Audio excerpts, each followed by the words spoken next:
ladies and gentlemen, Dave Stone.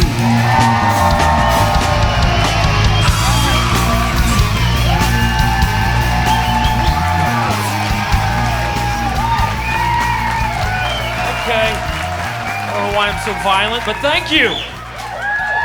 What's up, Atlanta? Thanks for coming out. Glad you guys are here. Yeah, man, it's so good to be back in Georgia. Back in Georgia, that magical place where people argue about mayonnaise. How about a Miracle Whip your ass, Jamie? How about that? It's the Dukes family, you know that. Oh my God, so good to be back. I'm from here, I'm from Georgia. I claim Atlanta, but I'm from North Rural Georgia. I like the city, I like southern cities. It's the rural areas that baffle me. Oh, I haven't been back to North Rural Georgia in a while. I don't know how it is now. It used to be infested with dickheads. You know, the type that only the South can produce. That hyper-masculine, mud-brained dickhead. Just mean and stupid. I don't know shit about shit, but fuck you, huh? Huh? Huh? They're all hard of hearing. Huh? What's up, huh? Jesus Christ. The guys that are just so mean and stupid and tough that their bone structure physically can't produce a smile. I'm straight and tough. These are the kind of guys that cultivate their own stupid catchphrases. You know what I'm talking about? Every shitty job I ever worked around here, there was at least one dude who had his own dumb personal mantra. Wouldn't shut the hell up about it, you know? Well, they come up here trying that shit with me, they better pack a lunch.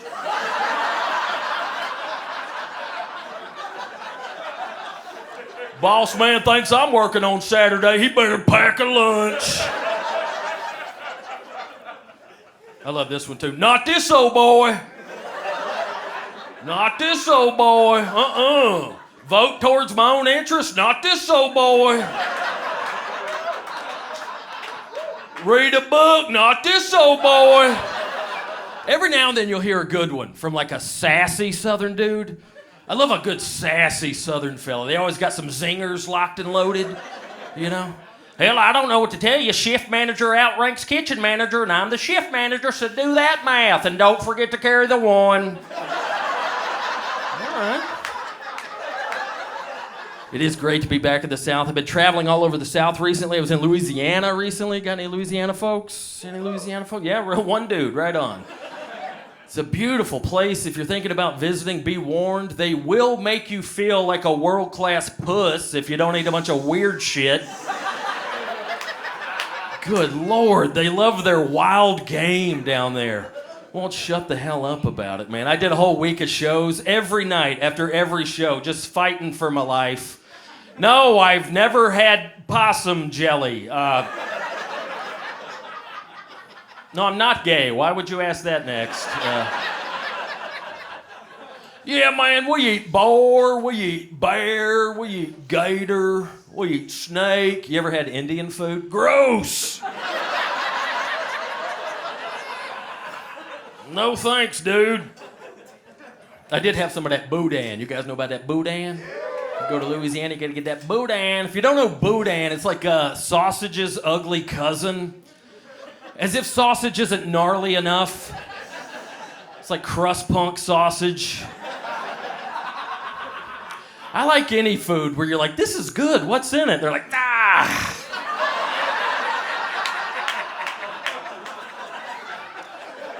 You ask too many questions, Dave. My bad. When I was in Louisiana, I saw something that I haven't seen in like 30 years, what with modern traffic laws the way they are. They were doing road construction on the freeway. I got rerouted off these back roads for like 20 miles. I got stuck behind guy in the bed of a pickup truck. Just a guy sitting on a paint bucket, just staring back at me. Not even sideways on the wheel well, just locking eyes.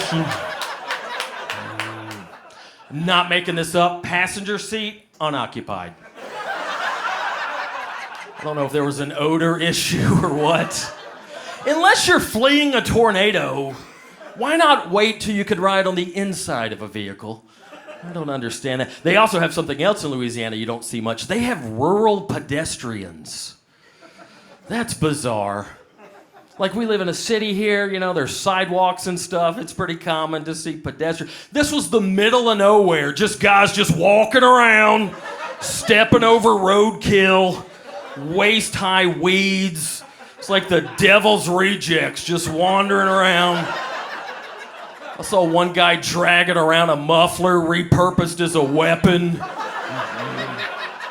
Like, where are you going? There's nothing out here. It's the middle of nowhere. Honey, I'm going to the store. I'll be back in 6 hours. Don't wait up.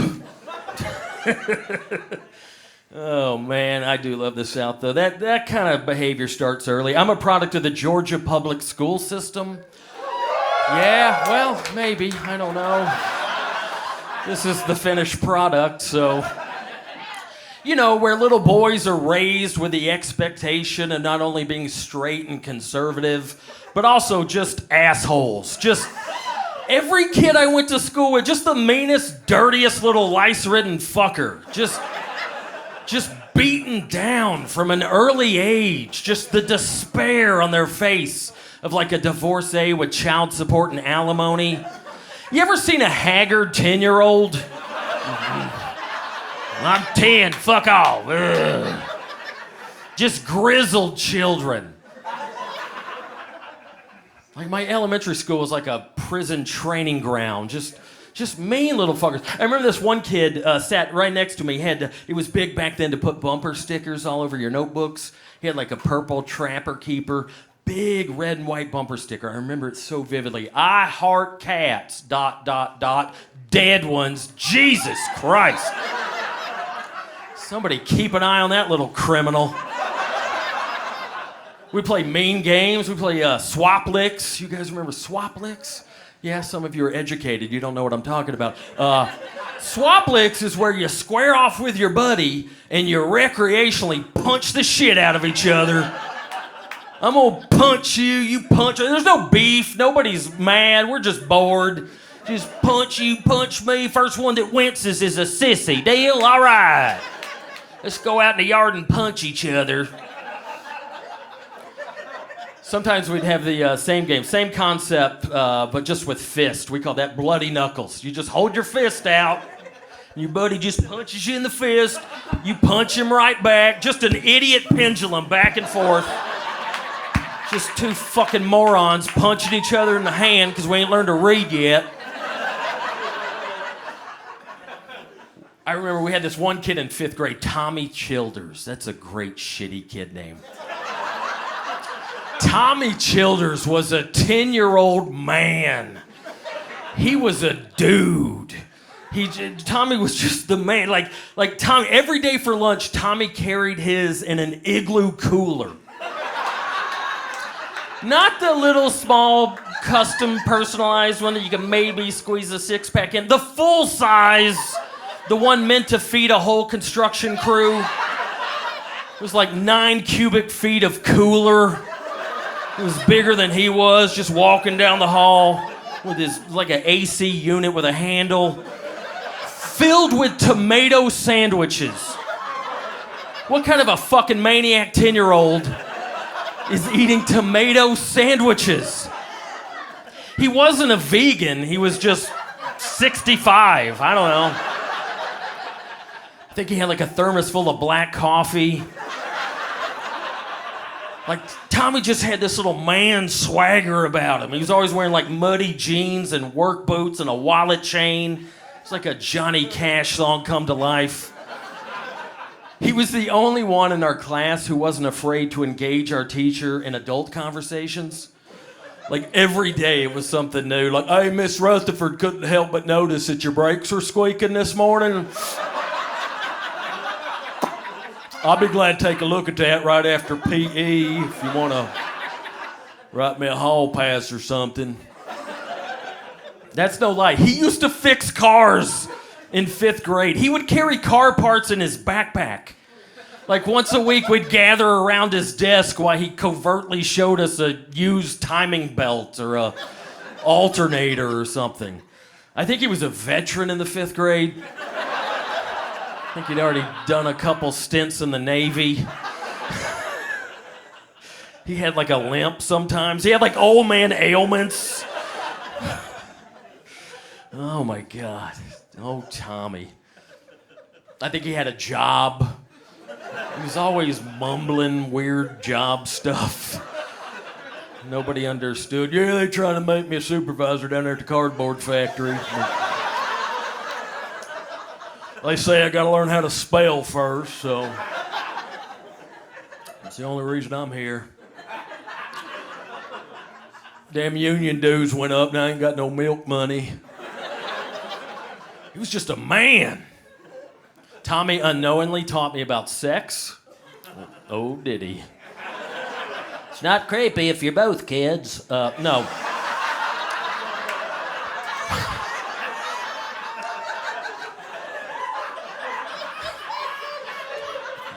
All right, man, I'm just following your lead. I don't know what we're doing. No. Tommy sat right in front of me all of 5th grade, and if I remember correctly, Tommy only had 3 shirts. So every 4th day, he'd restart the rotation, and I got to know it well. On Monday, he'd always show up with just his white t-shirt, with just a catfish, no font, no context. Hey, it's a catfish. Fuck off. I like catfish. On the 2nd day, Tommy would bust out his authentic, game-worn Captain D's employee polo.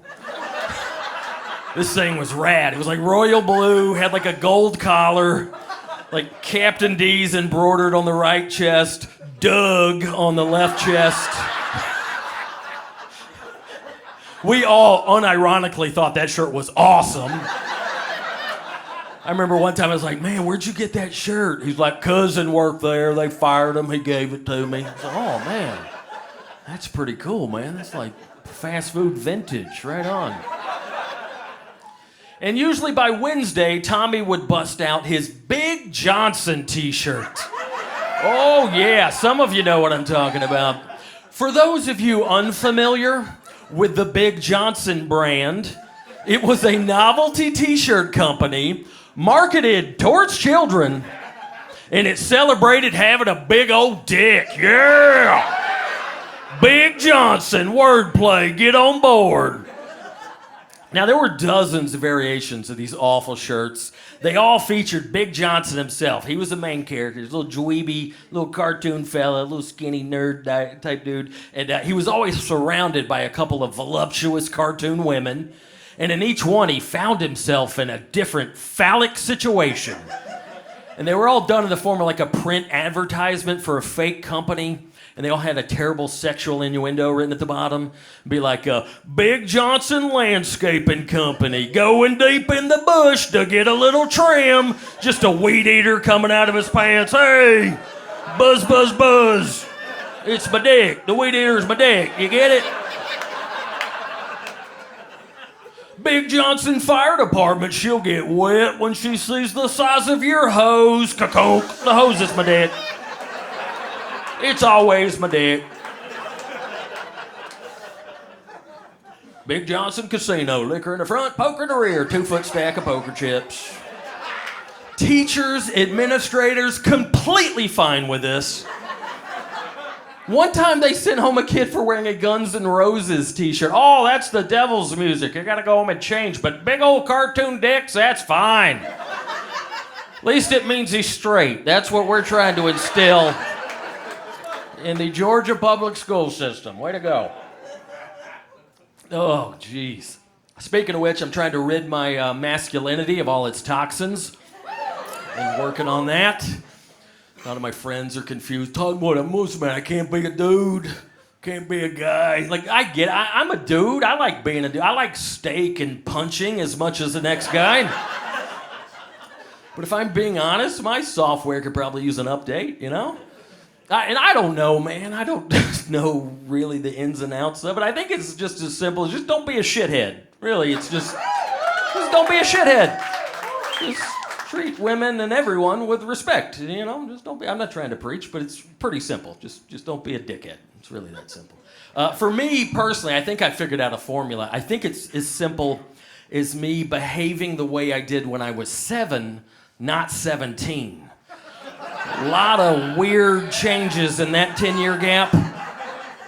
You can still do like fun masculine shit. You just gotta focus on the fun harmless side of it, not the shitty misogynistic side. Like, for example, my favorite thing to do when I was 7, I do this about 3 times a week. I'd go fetch my dad's hammer out of his toolbox, and I'd go out in the backyard, and I'd just beat the shit out of a tree. Just wailing on a tree. No nail, no reason. Just little Dave blowing off some steam. I'd start with the asphalt. I tried just hitting the ground. I was a dumb kid. I'm gonna go hit the ground. I didn't have any give. A tree's got a little give to it, It makes it feel like you're doing some shit, And I didn't hurt anybody, I didn't offend any women. Other than the mindless destruction of nature, but... I was a dumb kid, man. I was a dumb teenager. I was a dumb little kid. I was so dumb, man. I was dumb and violent. That's a bad combo. Not real violence. I was obsessed with like cartoon pretend violence. I was always watching pro wrestling, kung fu movies. I grew up in the 80s. I watched way too many 80s action movies. I was convinced that one day I would just be called upon to handle some shit. My whole childhood was spent training to save the day. I would. I'd watch a Chuck Norris movie, and I was like, all right, I gotta work on my kicks. All right. Monday, Wednesday, Thursday, I work on kicks. All right. I practice my karate chops, Watch Rocky IV, a lot of shadow boxing. I remember one time, the first time I saw that movie, Red Dawn. Remember that classic? And the Soviets parachuted in, took over that high school. I was like, holy shit, I'm not prepared at all. I got a lot more training to do. Part of my training involved randomly burying stuff in the backyard. About once a month, I would take all the condiments out of our fridge, put them in a cooler, dig a hole, and bury it in the earth. Because I thought in the event of global catastrophe, mustard and ketchup might be used as currency. I was dumb. I was always making bombs. I made so many bombs. You gotta be careful saying that now. Yeah, I loved explosives. Yeah, and thank God I didn't know anything about chemistry. I would just hollow out a sweet potato, just pack it with powdered Gatorade and birthday candles, wrap it in duct tape, light it, and just throw it at my friends. Incoming! I don't know how to make it go off. When I found out the A-Team was not a documentary, I was heartbroken. I used to watch the A-Team. I was like, man, this is a great career option right here. I had my whole future planned out at 7 years old. Like, I'll either join the A-Team or I'll be a ninja. It's really that simple. I even tried to start my own chubby little A-Team. Me and 3 or 4 of my stupid fat friends. First time I understood the concept of like ransom and kidnapping. It's like, I think I can help. Let's start a business. We got to help these people out. We made little flyers out of crayons. We'd canvass the neighborhood, try to drum up business. Miss Johnson, do you know anybody who's currently being held hostage? No? Okay. Do you want us to blow up that shed? Well, take a flyer just in case, all right? I don't know. My 9th birthday, I remember about a week before, my parents were like, hey, your birthday's coming up. What do you want to do? You want to go ride go-karts? You want to go to the batting range? Chuck E. Cheese? I was like, I want to go to the dump. I was obsessed with the dump. I lived out in the sticks where we didn't have trash service, so you had to haul it to the dump yourself. And I would always go to the dump, and it wasn't very impressive. But then one day, we went to like the other wing of the dump. Like, it wasn't trash bags. It was like old furniture and microwaves and ping pong tables. I was like, holy shit, this is free. My dad was like, yeah, technically. I was like, I want to go to the dump for my birthday. Give me like a basketball goal or a sofa or something. My parents were like, we're not going to the dump. We're going to the psychiatrist. That's where we're going. You idiot. Oh, well, but things turned out all right. Now look at me. All right. Oh, man. Yeah, I've been out on the road for like 3 weeks. Been having a good time. Spirits have been high until last night. I was in Birmingham. Nothing against that city, but I was in the back of the room, kind of like tonight, trying to get my mind right before the show. And like 30 seconds before they called me up on stage, a lady I had never met before came up to me and said, "Hey, you look like you know where the bathroom's at."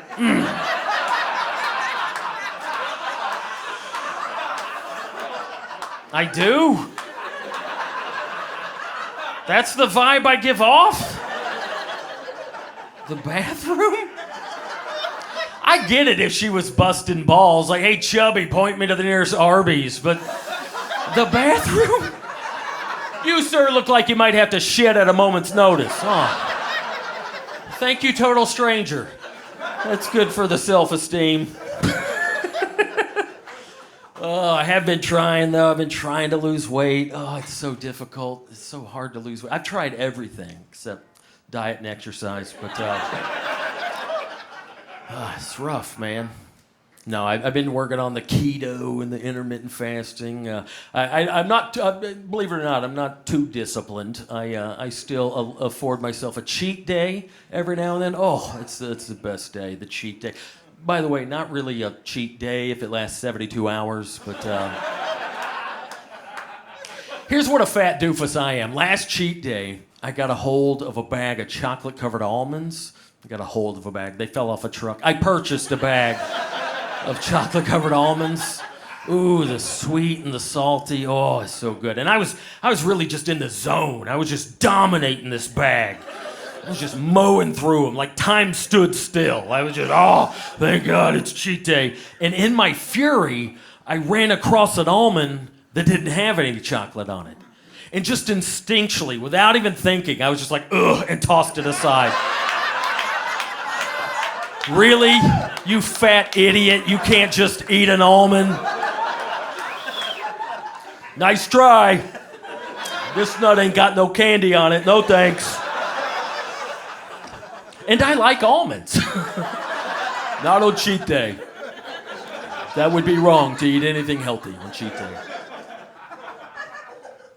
Anybody ever eat a meal that didn't take? Some of you thin people have no idea what I'm talking about. You ever eat a whole meal and you're like, yeah, that didn't do anything. Except give my stomach blue balls. Let's try that again. Another round of ribs for me and my friends. Let's try that.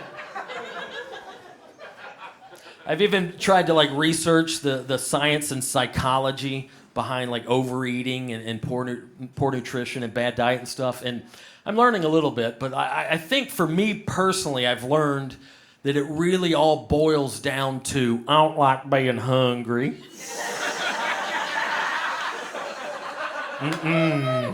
No, thank you.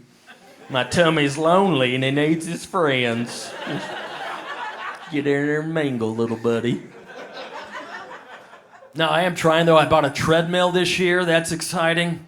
Got the treadmill. Got one of those cool hybrid treadmills / coat hangers. It's pretty cool. It's just always there judging me. And the only problem with the treadmill is I live in a one-bedroom apartment. And the only place it made sense to put the treadmill was right in the center of our front bay window. Got this nice bay window that just kind of juts out into the neighborhood. And I live in a gay neighborhood. It's not a pejorative, it's literally gay. The crosswalks are rainbow colors. Do your thing. I support the gays. Do your thing. Do your thing, fellas. And it's a fun, vibrant neighborhood. And there's a lot of foot traffic. I live on this main little stretch there. Just a parade of fabulous gay dudes just always walking by. And I'm just up in the window, just on display. Just like the world's grossest red light district. Just like I'm too dumb to figure out OnlyFans. I'm just I don't know, just look, I guess. I don't know. What's your kink, fellas? What are you into? Chubby bearded dude in a barbecue stained t-shirt? Walking in place at 2.5 miles an hour? All right. Step right up. Big beefy sauce daddy's got you covered. Enjoy the show, fellas. I don't know. I don't know if this is any good for y'all, but I'm here to help. Oh, man. I got married this year. That's exciting. I locked it down. Locked it down. Got married. Right before the wedding, though, I did have some friends reach out, kind of typical pre-wedding conversations. Dave, you sure? You sure you know what you're doing? You sure she's the one? Absolutely. Yeah, she's the best. First of all, when we met, I was living in a van, so she's what you call genuine. She's not a gold digger. I know that. Yeah, no, she's awesome, man. We get along. She's so funny and so much fun to be with. If I'm being honest, there is one little issue, and I feel like I can open it. Yeah, I'm going to confess here. I'm not trying to be crass, but she's not very adventurous in the kitchen. She's a food prude. She doesn't care about food at all. It's clearly one of my passions. Food's just an afterthought. She could care less. She's one of these people, she's actually said, if I could just take a pill and get my nutrition, I would rather do that. I don't understand that logic at all. That's like saying, if I could just impregnate my wife without actually having sex, that would be ideal. Like, what? In both cases, shoving things in places is part of the fun. Why would you deprive yourself of that pleasure? Yeah, man, she's got the taste buds of a 16th century Puritan. Just a lot of bread and porridge. It's just, it's so boring. And she makes me feel like a real food pervert most of the time. Because I'm always trying to coerce her into things she's not comfortable with, just like, it's falafel, just put it in your mouth. No. Just kiss it. No.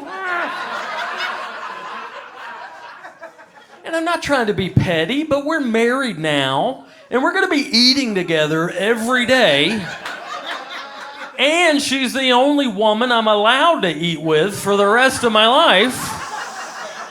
I'm just a little concerned that our lack of culinary chemistry might force me to look outside the home to fulfill my desires. I don't want to be that guy, but I have needs. Maybe I'll find like a nice lunch mistress, Yeah.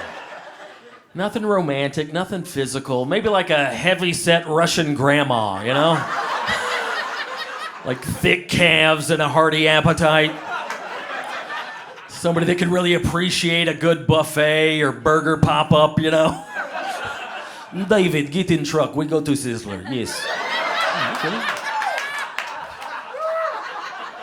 Just sitting around late at night, you up? I'm all horned up for wings. Let's get together. And the weird thing is, even though my wife doesn't care about food, she still has a violent appetite because she's a personal trainer, which is already funny because I'm me. And so she's working out all day long. She's burning calories all the time. And man, when she's hungry, it's intense. Like when it's time for a feeding, I just put on a helmet and get out of her way. Like she just gets down too. And I do all the cooking. I do all the cooking in the house. She has no patience to cook or even mildly prepare food. Yeah, and if I haven't prepared anything and she's hungry, she will literally eat whatever's within arm's reach, whether it's prepared or edible or not. About once a week, I'll walk in on her just munching on dried pasta. Just a fistful of spaghetti, just crunching on it. Like terrible carnival food, just walking around, just munching on spaghetti, blocks of cheese, peanut butter by the jar, bottles of honey. It's like a damn California black bear wandered into the campgrounds. I'm gonna start hanging all my food from a tree branch. There is one food she does love. She's a self-proclaimed fruit nerd, which is a little redundant. Nerd in the sense that she doesn't mess around with the mainstream stuff like apples and bananas. That's hack. She likes the cool stuff like pomegranates, figs. I never even heard. Like, I thought figs was just like a marketing ploy by the Newton people. She's always just popping in figs. They're just loose in her purse. Persimmons, never heard of a persimmons till I met her. Persimmons sounds like something a Dust Bowl farmer would name his daughter. That's our youngest persimmons. She can't work in the field anymore on account of her polio, but we still love her. And she's strong too. She'll grab a peach, just snap it in half like a chimpanzee. Just eat it in 2 bites. She'll go to the fridge, grab like 3 nectarines. What kind of a dork goes for seconds and thirds on fruit? Me, I eat a banana, I won't shut the hell up about it for a month, you know? Well, it's not processed sugar, so it's okay. I wake up in the morning, there's fruit carcasses all over the apartment. It's terrifying. Oh, man. And here's the other thing. She sucks at the munchies. We both smoke a little weed. Healthy people don't know what the hell they're doing when it's time to cut loose. Like her idea, like really going for it's like sprinkling some brown sugar on her oatmeal. I'm gonna have to run 3 extra miles tomorrow. Me, I got a cheat day coming up. I'm at the grocery store days in advance doing recon. That's a fat move right there. Go to the grocery store with no intentions of buying anything. Just standing at the butcher case like, oh, no, I'm not prepared to buy today. I'm just browsing. Doing a little tire kicking. Yeah. Oh, man. Speaking of food, here's a stereotype that's not always true. Not all grandmothers are good cooks. Maybe I'm projecting. Mine sucked. Sweet lady, terrible cook. What? Every woman in my life, just, even my mom, just, she tried, but, oh man, my grandma, jeez. Memaw is what we called her. Memaw lived like a mile away my whole childhood, so we eat over at her house like 3 or 4 times a week. Just a tight rotation of shitty entrees. Ugh, a lot of fish sticks. A lot of sloppy joes. Just 5 years old, just eating a manwich off a paper plate. Like, ugh. Even at that age, I was like, Mima, what are you doing? This is awful. Her go-to was hot dog casserole. That's the flagship of her fleet. Even worse than it sounds. Just a bowl of chopped up wieners with a bunch of Kraft American cheese slices on top. I was just like, oh, this is rough, Meemaw, come on. And the ironic part is Meemaw loved watching cooking shows. That's all she watched. Every time I was over there, Matlock, Murder, She Wrote, cooking shows. Couldn't get enough. And I remember one time I was in there watching one of these cooking shows with her, and she actually said, I can't believe she gets paid to do this for a living.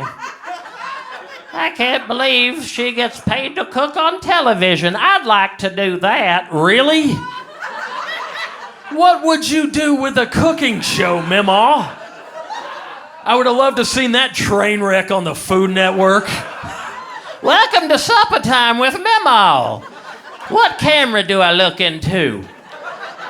Okay, today we're gonna prepare my grandson's favorite dish, hot dog casserole. Now start by boiling you up a pack of wieners. You just want to heat them up. Our good friend Oscar Myers already done the cooking for us. Chop those up into tiny bits and place them in a microwave-safe bowl, and then place 4 or 5 of your favorite cheese slices on top. Now, you can use any cheese you like. I prefer the taste of the Kraft singles because they're typically on sale. Once you've applied the cheese, place the bowl in the microwave. Now, I forget how much time. I just hit the popcorn button.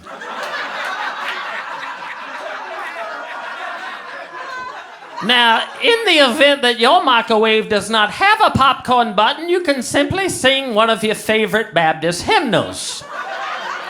Throw out the lifeline, throw out the lifeline.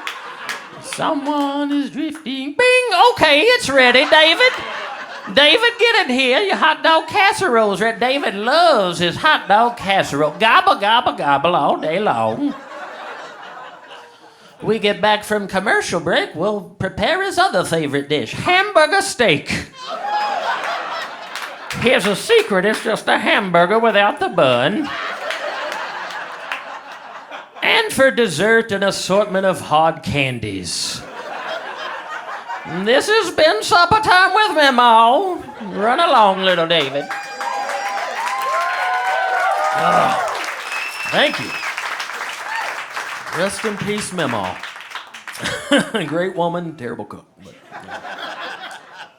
It is great to be here at the Earl. Cool rock club.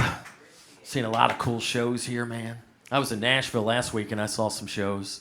I think I'm getting too old for concerts, though. As a matter of fact, right now I'm older than I've ever been. Yeah. Went to a show up there. I got stuck behind a concert finger pointing guy. The whole show just popping off. Like an hour and a half, this dude just going for it. And this is a bluegrass show, too. Yeah. Dale McCurry band slaps. All right, that's cool, man. Oh man, I started to do this before the show, but I couldn't score. I like mushrooms. I do those mushrooms. You guys mess around with those shrooms? I like those mushrooms, man. If you're thinking about it, if you haven't done it yet, you're thinking about it. Here's a tip: put it on the calendar. Make a day of it. Don't do what I did last time. Don't do mushrooms out of boredom. Don't do impulse shrooms. I was just sitting around. I was like, the Wi-Fi's down. Guess I'll play hide and seek with God.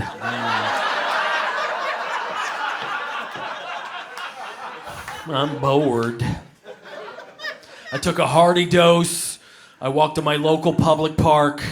For 5.5 hours, I just stood.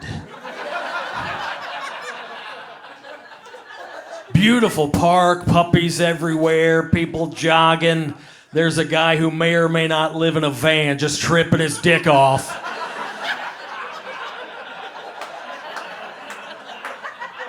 There was already a group of dads had gathered to kind of keep an eye on me. One guy approached me. He's like, "Hey, buddy, you okay?" I'm like, "I'm doing a thing. I'm doing a thing. Get out of here. I'm doing stuff, man. I don't care about your stupid kid. Get out of here." I brought a notebook. I always bring a notebook when I do shrooms in case I fucking figure it out. In case I get those answers we're all looking for. I think my third eye is a lazy one. 5.5 hours of trip and I wrote one thing in my notebook. Above ground swimming pool filled with peanut M&Ms. I don't know what the hell that's supposed to mean.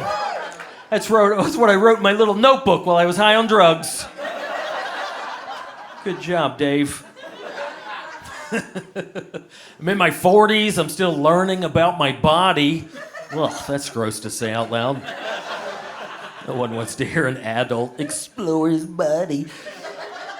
No, I'm past puberty. What I mean is, if you pay attention, you always can learn stuff about your own biology. I learned recently that I can't sleep in public. Like on an airplane, not on the sidewalk. I was on an airplane a few months ago. I never noticed I do this. I was starting to nod off. Does anybody else do this, those first few seconds when you start to drift off? Does anybody else whimper? I whimper. I'll just nod off and just go, huh.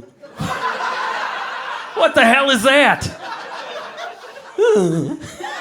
That is too creepy of a noise to be coming out of this stupid fat head. Might as well put on a clown wig and a baby mask while I'm at it. Really lean into it. I'm ticklish? That's weird for a grown man to be ticklish. What a design flaw in human evolution. When somebody is forcefully touching you against your will, your only defense mechanism is quit. I get this high, dainty little quit it, please.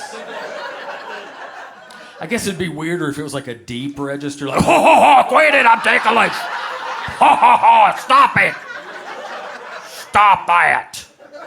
I'm ticklish. My mom used to use the phrase, tickled to death. Oh, that Andy is so funny, just tickles me to death. First time I heard her say that, I was like 6 years old. I was like, holy shit, that's a thing?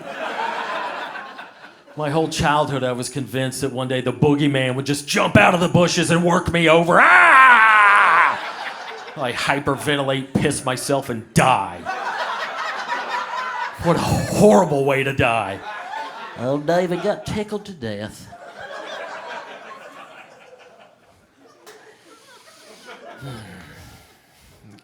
Go Braves.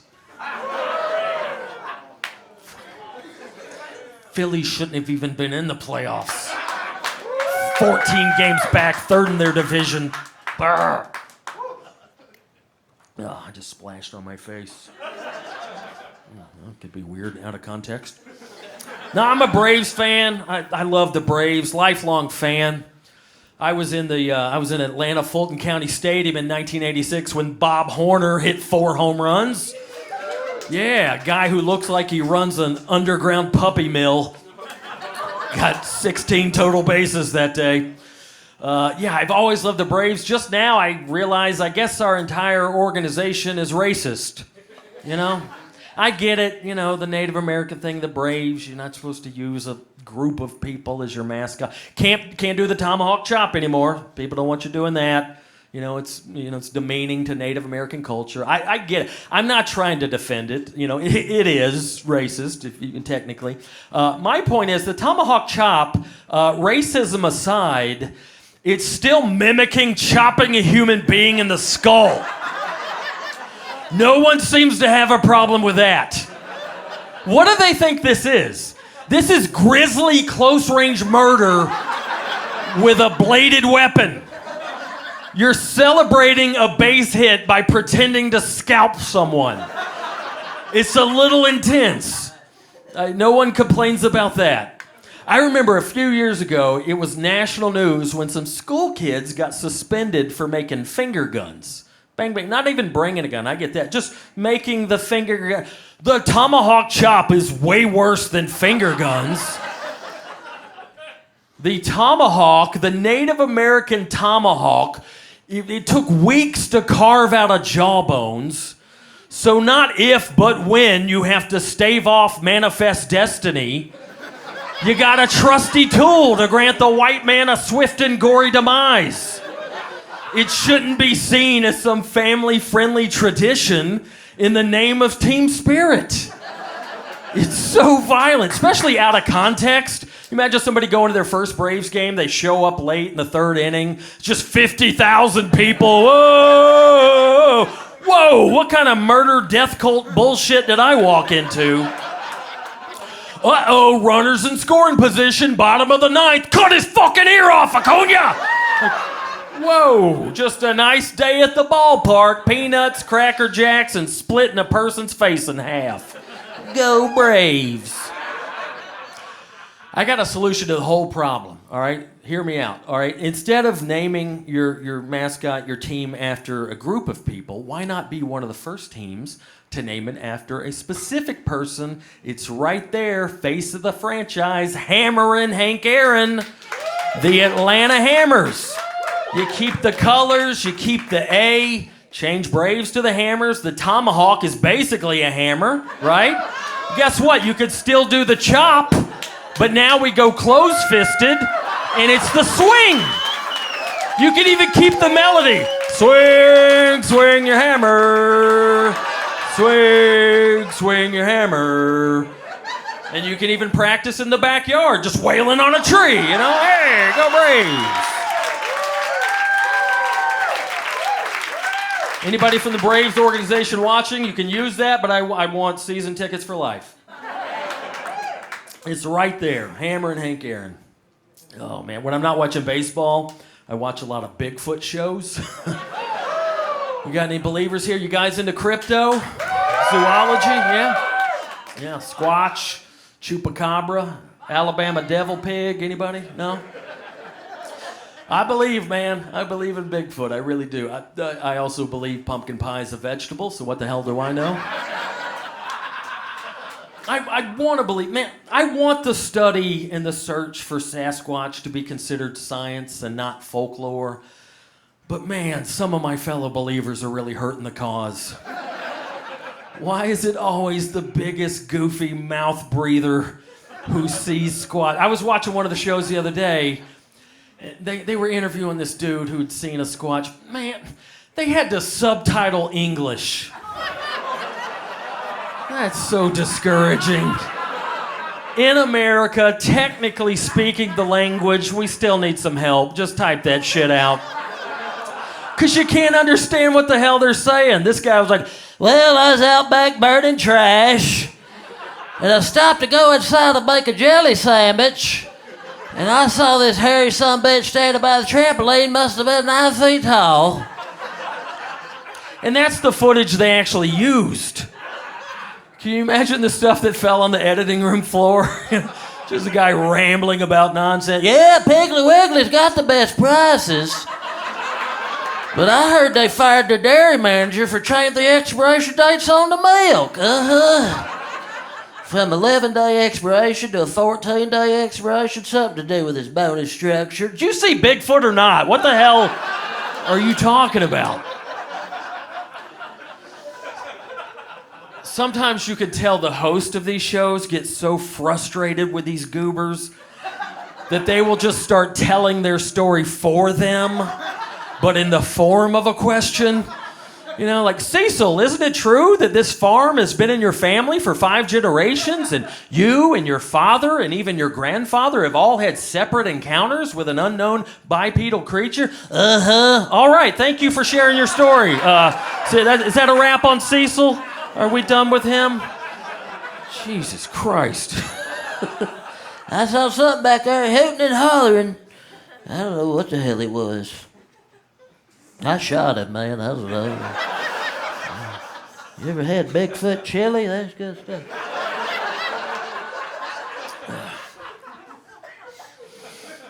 Oh, man, I can't explain how excited that I am that you guys came out today. This is so fun to get up here and just ramble about nonsense and call it a career. I got a real, yeah, thanks. Clearly the best job I've ever had. I got a real peppered employment history. I've done all kind of weird shit, man. Done weird stuff, done mundane stuff. I used to work at Longhorn Steakhouse. Right on. Worked at Branch 138 in Canton, Georgia. Right on. That number means nothing to you unless you happen to be a member of the Longhorn family. Then you might remember that Branch 138 sold the most chicken fingers of any Longhorn in the country, like 5 years in a row. When I worked there, boy, those North Georgia rednecks love their chicken fingers. Chicken finger biscuit, chicken tender biscuit. I don't care what it is, just put it in a biscuit. You don't get a ribeye or filet chicken finger biscuit? More ranch for the free bread, what for dipping? Yeah. We never sold any appetizers, just ranch and bread. Oh, I hated that job.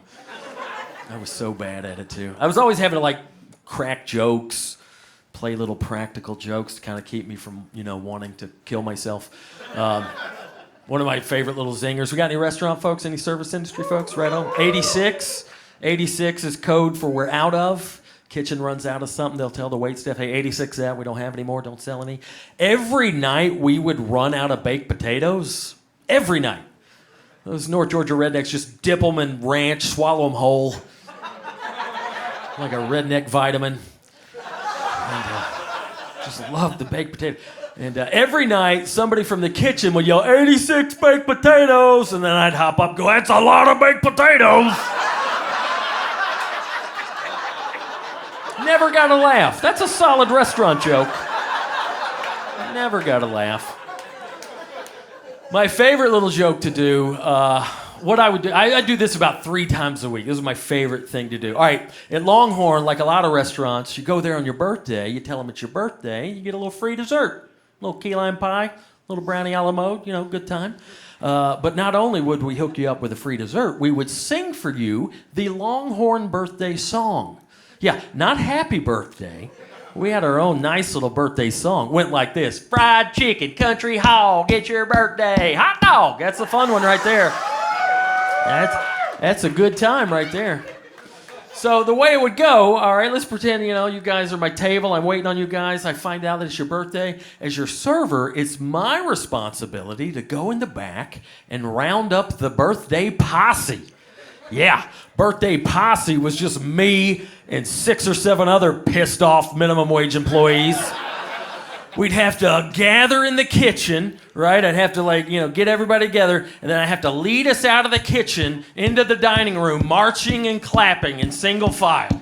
So we'd come out of the kitchen, we'd get to the dining room, we'd get to the table, we'd circle around, and if it was my table, it was my responsibility to start the song. So I'd get there, we'd give it a beat or two, and then I'd supposed to yell like, fried chicken, and by that time the rest of my crew, country hog, it's your birthday, hot dog, and they're loving it, and we're still miserable, My little twist on it, I would round up the birthday posse and I'd lead us out. All right, we're marching, we're clapping, we're marching, we're clapping. All right, we get to the table. All right, Dave's table. Dave's responsibility to start the song. But here's the trick. I never started the song. Not once in 2 years did I ever start that song. So if you're watching this from across the restaurant, you just see these nice people sitting there with their chicken finger baskets with 6 or 7 Longhorn dickheads just clapping and staring with our dead eyes. It would get so awkward so fast. I'd milk this for 45, 60 seconds every time. All my coworkers are bored, they're high, they're not paying attention. They're like, it ain't my fucking table, I'm not starting it. Till eventually one of my buddies would break down and hop in. Fried chicken, country hog's birthday, hot dog. Fuck you, Dave. God, you suck. Choke on a baked potato.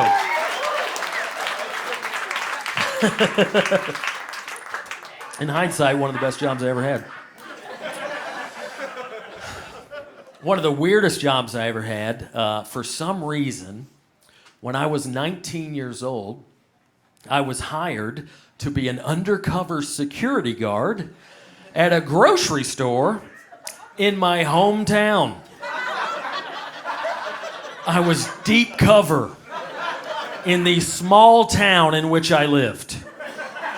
I worked at Ingles Grocery Store up in Canton. Yeah. I was a loss prevention officer. That was my title. And my job, I'd work about 4 days a week. I'd work about a 5-hour shift. I'd come in, I'd wear normal clothes, and I would just pretend to be a customer, and I'd try to buzz shoplifters. And mostly it was just me standing around pretending to read labels, just spying on people, just like, yeah, put that shit in your pocket, dude. Put that in your pocket, I dare you.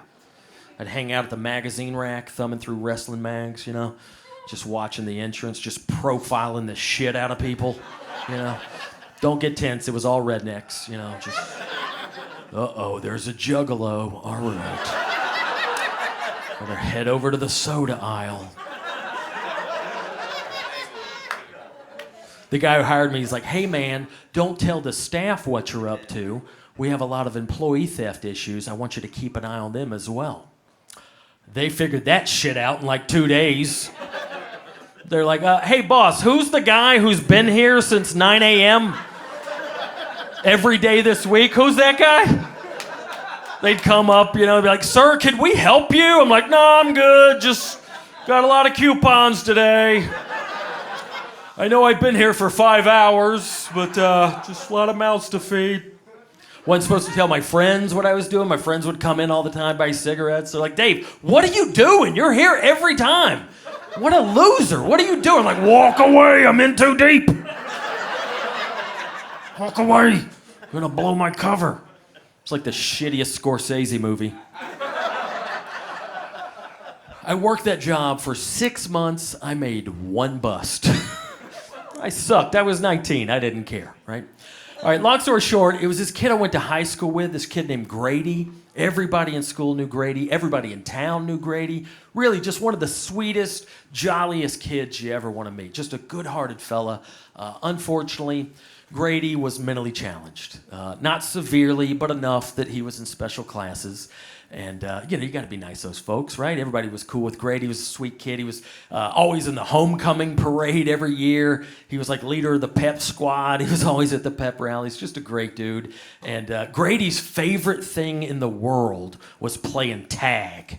Somebody somewhere taught Grady the concept of tag. Couldn't get enough of it. 10 times a day, just run up to you. Tag, you're it. Cackle his ass off running down the hall.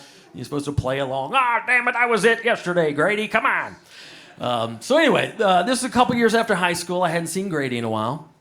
So one day I'm sitting there, reading a can of black beans, just spying on some guy. And I see Grady walk in. And I'm like, oh, man, that's so Grady. He didn't see me, but I saw him. I'm like, man, that's Grady. I wonder what he's up to. Grady makes his way to the back, to the deli department.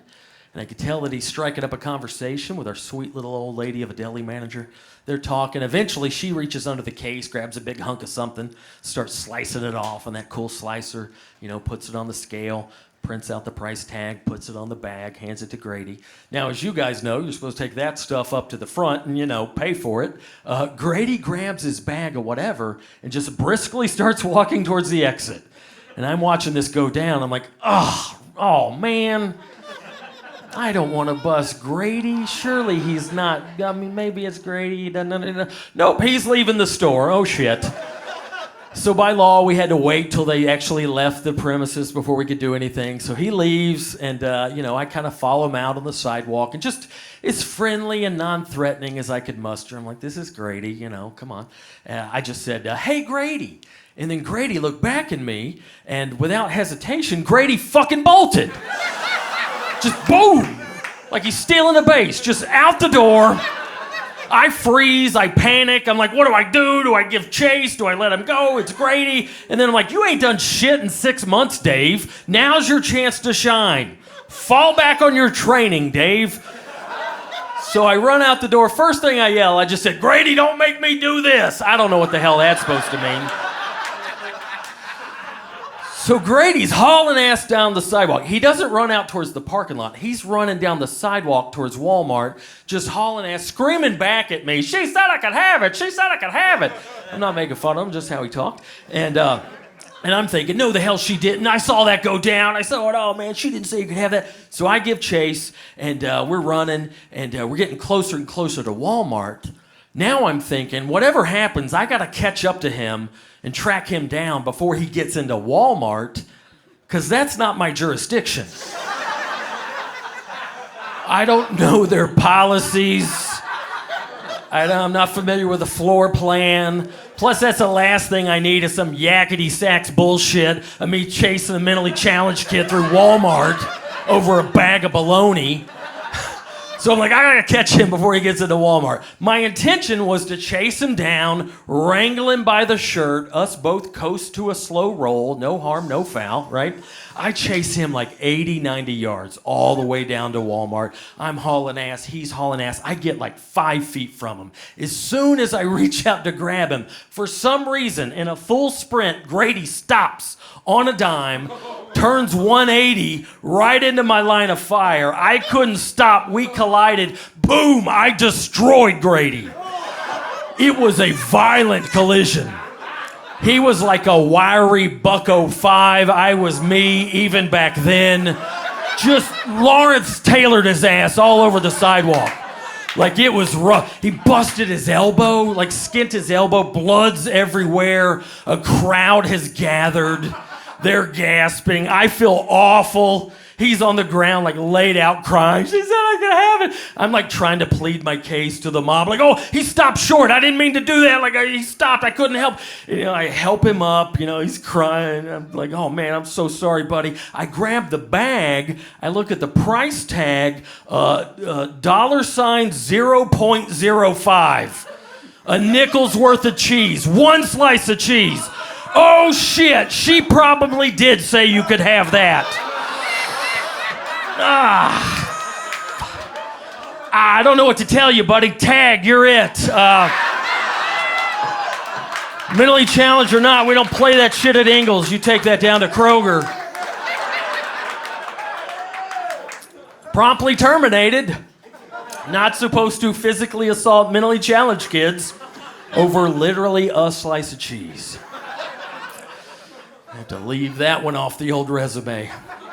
Man, good job, Dave.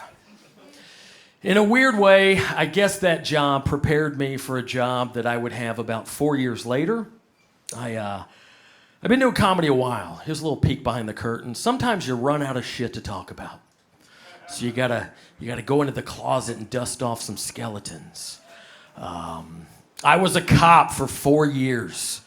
Yeah, right up the road in Cobb County. Yeah, sweet gig. Yeah. I don't talk about it much because I don't know if you've watched the news in the past decade. Not a popular trade. Yeah, and before you pass judgment, guarantee you I was the coolest cop you ever heard of. 4 years being a cop, not one marijuana-related arrest. Proud to say that, right on. Not one. You know why? Because everybody I knew, including my girlfriend and maybe me, was a huge pothead. I was like, well, I might be a pig, but I'm not a hypocrite, so... Yeah. I even almost got in trouble so many times. Like, my supervisors would be on scene. They're like, Stone, you're not going to arrest him? I'm like, he's just got mid, Sarge. Like, that ain't nothing but seeds and stems. He shouldn't have to go to jail for that shit.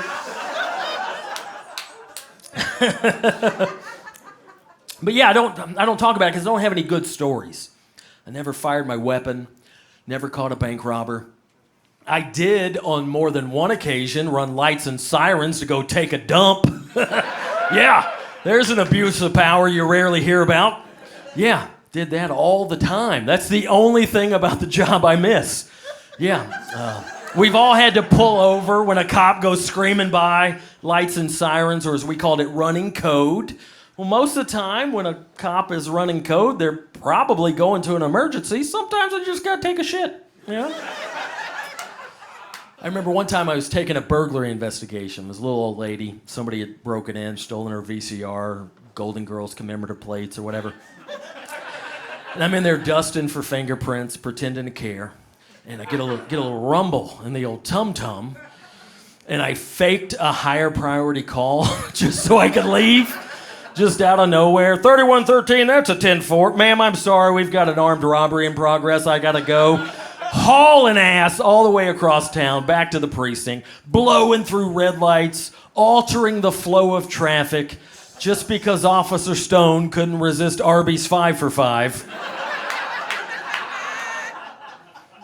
Yeah, man, did that all the time. So next time, as a little treat to yourself, next time you have to pull over because a cop goes screaming by, just think, maybe he's gonna go take a dump. Yeah. Kind of takes the edge off that authority figure thing, ACAB indeed, all cops are bloated, yeah. But yeah, I honestly never wanted to be a cop, says the guy who just spent 10 minutes telling you about his childhood hero complex. No, it was just a job. It was just a series of bad decisions that led up to that. It really was. I dropped out of college to go to broadcasting school. I was a radio DJ for 4 years. Loved that until one day our station switched formats from classic rock to top 40, and I just quit. I was like, I'm not playing NSYNC for a living. I'm not doing that. So I literally just quit because I didn't want to play Backstreet Boys all day. Went and waited tables at Longhorn.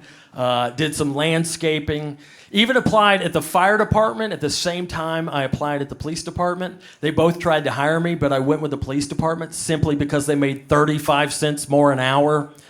And Yeah, man, I was just a young, impatient dude who needed a job, so why not join the world's most hated profession? Yeah. And earlier I said I don't have any good stories. What I meant is I have interesting stories, but none of them are good. I think I have time for one more if you really want to hear it. If you're all right. All right. Okay. And if you say so. I don't know how to get into this story. Let's just say on my third day on the job, I found a head, a human one. I located and retrieved a human head. See, I told you. This is on you guys at this point. All right, when I got hired on, I don't know how other departments do it. When I got hired on, I spent 5 months in the police academy. Monday through Friday, classroom setting. That's where they teach you the basics of law enforcement. You know, how to overreact. How to make up your own probable cause. Ignore the Fourth Amendment, those kind of things, the basics. So you do that for 5 months, then you graduate, then you're released out on the street, but with a FTO, a field training officer. You spend another 5 months riding shotgun with your FTO until you can prove that you got the hang of it and you can fly solo, right? On my third night out on the job with my FTO, we get a call that there's a mannequin laying on some train tracks. And I was like, I know I'm new, but is that something people typically call 911 for? And so we get there, and suspicion's confirmed. Not a mannequin. But, all right, before I go any further, this isn't some shocking edgelord story just to get a rise out of you guys. This is just a thing that happened. So we got the body with no head, and we're like, oh, shit. So we start looking around, and then in a ditch about 10 yards away, I spotted the rest of the fella. And first thing I said, is that him? And my FTO said, maybe. He was an FTO for a reason. He knew not to jump to conclusions. So we left everything where we found it. We called out the detectives. Anytime there's a dead body involved, we call out the detectives. And, this, and no disrespect to the victim here. He was, apparently they concluded that it was a suicide. He found a really creative and ballsy way to cash out. He laid his head across the train tracks. So, so we're standing around for like 2 hours while they're doing their thing. Eventually, the coroner shows up in his little minivan. He's got him and his assistant. They pop out. And they go down, they're doing their thing. They gather up the body, they load it up, and they're about to drive off when the lead detective goes, hey, you forgot something. These guys were about to drive off without their full order. In their defense, it's usually a one-piece deal. So the coroner hops back out of the van, then he goes, oops. Like, oops, one of those days, forgot the head. It was at that time when my FTO handed me a black trash bag and said, quote, go get him, Stone. And I was like, what? And then he got shitty about it. He goes, take this friggin' bag and go get his friggin' head. Like it's something we dealt with all the time, right? So I put on some latex gloves. I'm going down to the ditch, and I'm just thinking, like, man, I could be playing ping pong and making chili right now back at the firehouse. But, it's not really what I signed up for. So now I'm thinking, like, all right, what's the technique here? What's my approach? My instinct was to do what I did when I was in landscaping, and I had to bag up a big pile of leaves. We had this nice technique where you got the pile of leaves there, you lay the trash bag out flat with the opening facing the leaves, and then you kind of stand inside the bag to hold it down, and with one arm you prop it open, and with the other you just scrape the leaves between your legs, like a center hiking it to the quarterback, just a little hut. Like I thought like that might be the least intrusive for both of us. I didn't do that. I was way too new and nervous to get that creative. So fortunately for me, our victim had a ponytail. So built-in solution, right? So I pick him up and put them in the bag, and I almost did this thing. Thank God I didn't do it, but I almost did that thing instinctually where you just squeeze all the air out of the bag and twist it and tie it in a knot. I started to. I was like, whoa, what are you doing? I was like, come on, show some respect. Jesus. I was just almost, you know. Instead, I just kind of limp-wristed it over to the coroner, and I handed it to him, and he just casually said, thanks. Yeah, man, no problem. Hey, when you get a chance, can you hand me that head? Sure, man, got your back. So they go on about their way, we go on, to finish our shift. Now, the thing about those 5 months when you're riding with the FTO, after every shift, after every night, you have to go back to the precinct, they got to do a report card on you. Tell you what you did wrong, what you need to work on. Other than the headless guy, it was kind of a slow evening. So we're back at the precinct, and my FTO is just struggling to come up with something to critique me on. And he actually said, I don't know, man, I like how you knew to put on gloves before you bagged that dude up. I was like, yeah, man, give me some credit, dude. I wasn't just gonna get a giant Ziploc bag, turn it inside out, and pick him up like a dog turd. Like, I got some common sense, man.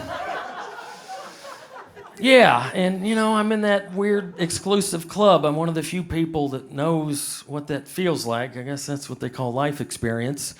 And man, I don't know. We didn't weigh it. I guess it weighed about 8 pounds, like that cute kid from Jerry Maguire said.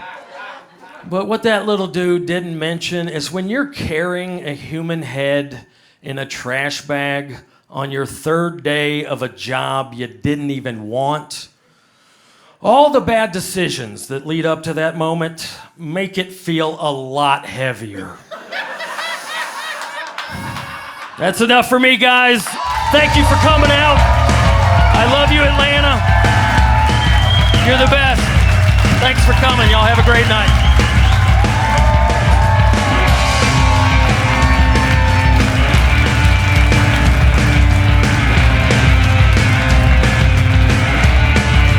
Dave Stone, everybody, let him hear it.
Oh, Lord, yeah.